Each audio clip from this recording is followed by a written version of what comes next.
sulti diha sa kanasuran, ang Ginoo hari. Gihimo niya ang kalibutan nga malig-on,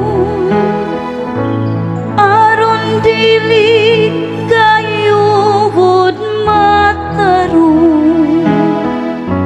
Nagadumala siya sa iyang lungsod, uban sa kaangahayan.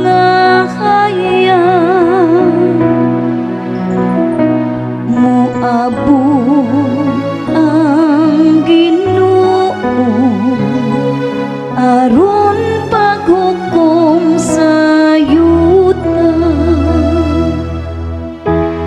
Maglipay ang kalangitan ug magsadiya ang yuta.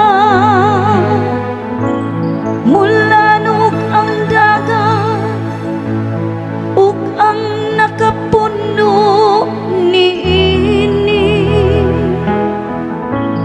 Magsadiya ang kapatagan ug ang tanan nga anak kanila.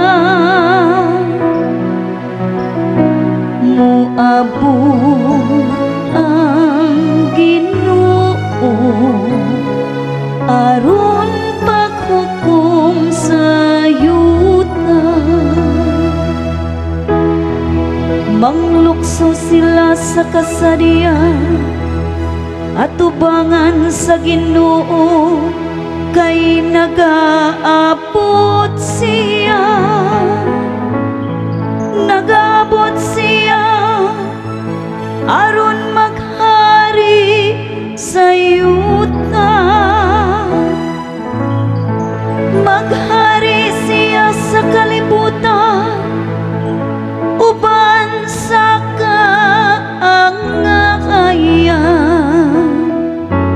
ug sa kalungsuran, uban sa iyang kamakanon na kayo.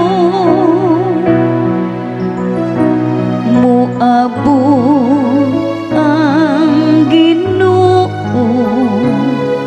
aron